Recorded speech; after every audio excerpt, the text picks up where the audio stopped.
Hello and welcome back to the Indian Wisdom Podcast. I'm Dr. Raj Balkaran, founder of the Indian Wisdom School.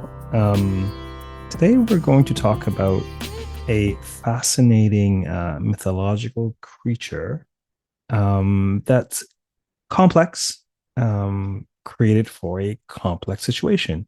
And then we will perhaps draw out some of the themes that might be relevant to this little thing called life. So once upon a time, there was a demon, and this demon's name was Hiranyakashipu. You cannot say that 3 times fast. It will not go well for you. Hiranyakashipu. Anyhow, for those familiar with the story of Prahlada and his devotion to Vishnu, uh, you'll know this figure. But Hiranyakashipu performs great penance. They typically do penance to Shiva or Lord Brahma, in this case, Lord Brahma, and he earned a boon. Now, the demons always want the boon of immortality. Why? Because in their view, they were robbed from the elixir of life everlasting, Amrita, the ambrosia of the gods, because it is of the gods, because the gods coveted it. Once it was churned. By whom was it churned? It was churned by the demons and the gods alike. The gods used the demons for their labor and usurped the elixir. Mind you, the demons had the same plan, and they actually succeeded in getting there first. And Vishnu had to disguise himself as Mohini to distract them, etc., etc., etc.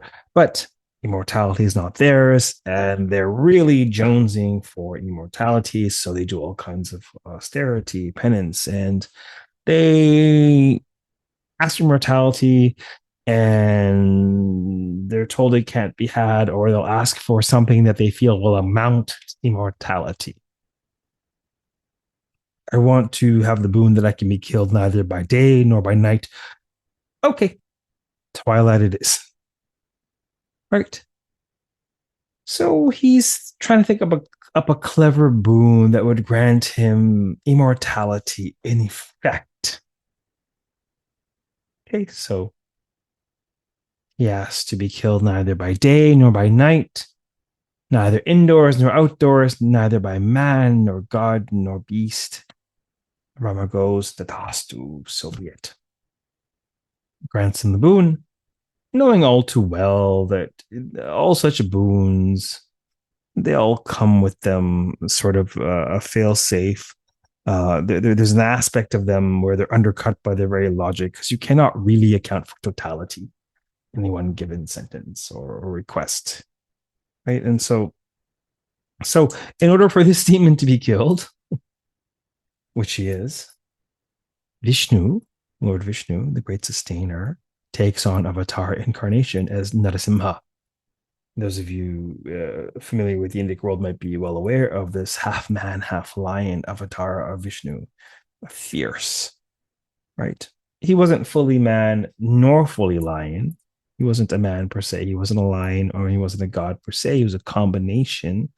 And therefore, he would qualify to slay Hiranyakashipu.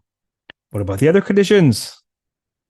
Vishnu drags him to the threshold, right? So it's neither indoors nor outdoors. In some versions of the myth, it's in a courtyard, which is a clever space that's liminal. It's not, what's the courtyard? Is it outdoors? Not quite. It belongs to someone's property. Is it indoors? Not quite. It's sort of fresh out there. And so he rips him apart. He tears him to thread, to shreds at twilight, neither night nor day in the threshold. And that was the end of Hiranyakashipu and his hubris fueled boon. However, some situations prove rather sticky. As Narasimha is ripping away at Hiranyakashipu, the demon's blood enters his lion mouth. Yummy. He tastes it. He likes it. He likes it a little too much. He develops a bloodlust. Right? So Vishnu forgets who he is. He forgets his divinity and hunts far and wide to indulge his taste for blood. right? And this is a gruesome state of affairs indeed. Isn't this a metaphor, do we think, maybe for the times in which we may remember or forget different aspects of self? And perhaps that is implicated by the push and pull of what we desire, what we want, and what we don't want. And that our pushing and pulling of our wanting and not wanting maybe obscures what you're seeing at times. So it seems. So this is a gruesome state of affairs, right? And so, seeing the gruesome state of affairs, the gods en masse go visit Grandfather Brahma. And they're like, look, you got to do something. Vishnu the Preserver has forgotten who he is, and he prances about the earth devouring prey. He's a sustainer and who's devouring prey. Cool. Not so cool. Yes, yes, yes. I've seen with my divine eye what has happened upon the destruction of Hiranyakashipu, began Brahma rather, you know, rather sort of calm. Usually I send you to see Vishnu when there's an issue to be sorted out. After all, he is the preserver. But who preserves creation when the preserver is out of commission? Then all is lost, cried the gods, catastrophizing maybe a teeny bit. Ah, there's always a way, my children. Don't worry, kids. All one needs is some creativity to find a solution. There's always a solution to be found. It's not typically a straight line from A to B. It takes a little bit of, contortion of consciousness or creativity. And I happen to be the creator god, so I've got lots of that. But if the preserver is in peril, then who can we call upon to do the preserving? Asked the gods.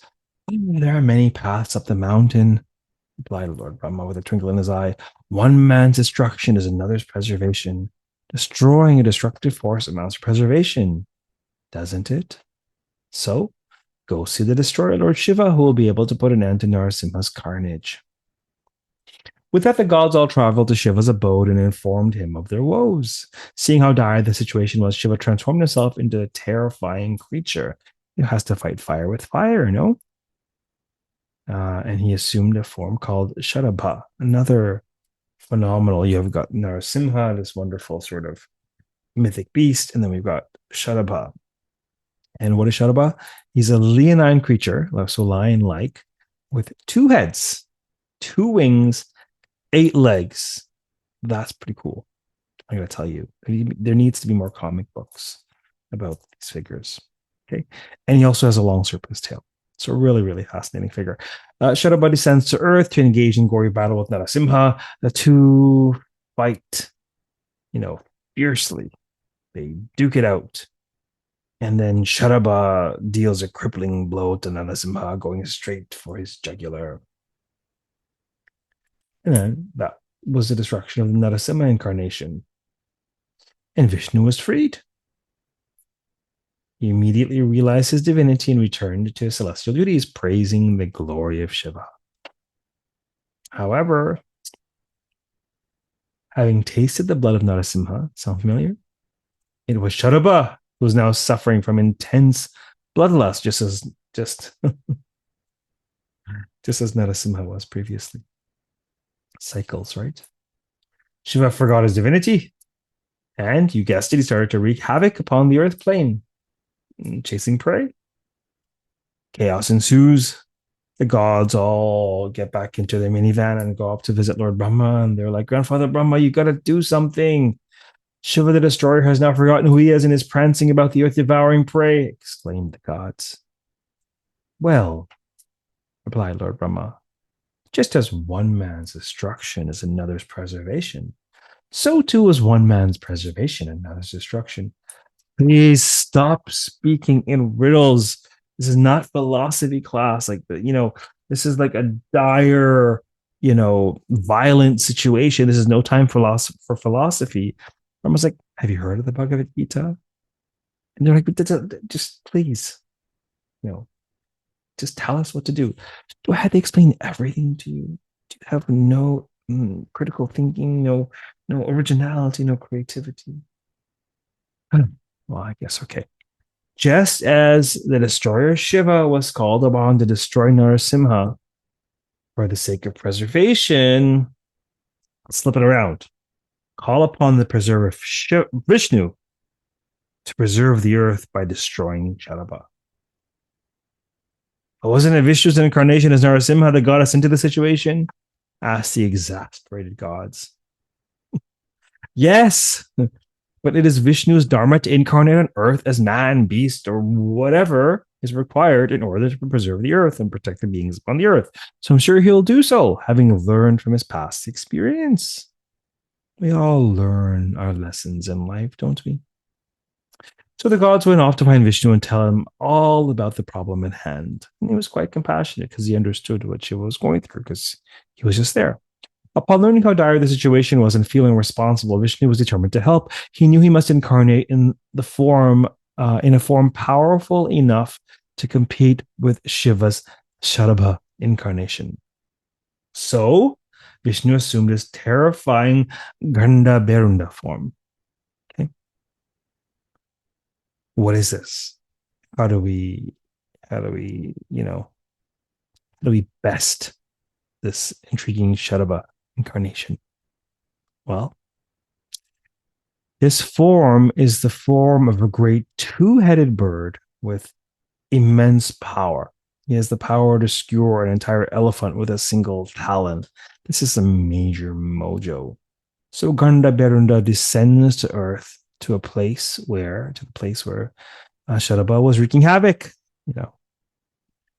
A cataclysmic battle ensues between the two celestial beasts, after which, of course, by virtue of the purpose for which he was created, Ganda Berunda reigns victorious, clawing Sharabha to death.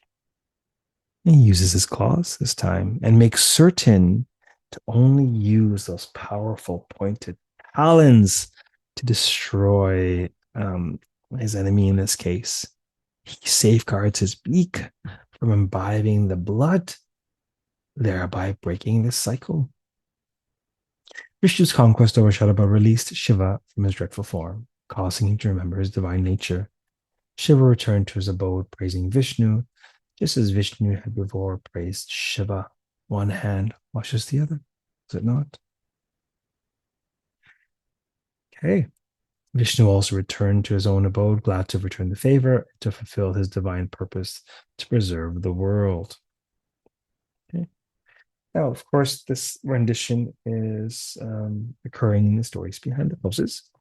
As many of the tales that are told in this podcast, there are tales that are told sort of out of the ether because they have not already been narrated. But why reinvent the wheel? Why not share some of the beauty of the tellings in the book? Now, the book is related to asanas or yoga postures in particular, but the stories are infinitely valuable with or without the asanas. So, the spiritual gloss at the end of this telling is as follows. As you do this difficult pose, it is a very difficult pose, remember the difficult task of Ganda Berunda, who had to conquer the fearsome Sharabha, an incarnation of Shiva that was created to conquer his own previous rampant incarnation, Narasimha. Remember, too, the cyclical nature of the story as you attain a circular posture with your feet reaching your head in the most unexpected and challenging manner. It is also crucial here to remember the interplay between preservation and destruction, as well as the collaboration of Shiva and Vishnu. They each have a part to play. They each have a past. So before you answer the question whether Vishnu is supreme or Shiva is supreme, it's sort of linear thinking, isn't it? Remember the tale of this two-headed bird who may view the answer differently from each set of eyes. We have this really ancient phenomenon. This really is the Rig Veda. We see this practice of, well, Agni, you are supreme, you are the fire god, you are the best, you are the absolute. Glorious hymn to Agni, and then in the very next breath, Indra, king of gods, you are supreme, you are glorious, you are absolute. And then in the very next hymn, Soma, you are supreme, you are glorious, you are absolute. So it is not a question of a logical fallacy. It is a question of raising the awareness to a space beyond linear thinking. It's a question of beholding not just one, but the many facets of the same gem. Because it is through turning of the gem that we really are able to appreciate its glitter. Hopefully this has been helpful, and hopefully you've enjoyed this tale a fraction as much as I've enjoyed sharing it with you. Feel free to come study with me at the Indian Wisdom School, indianwisdomschool.com. Or feel free to reach out if I can be of service in some way, rajbalkaran.com. Until next time, keep well, take care, namaste.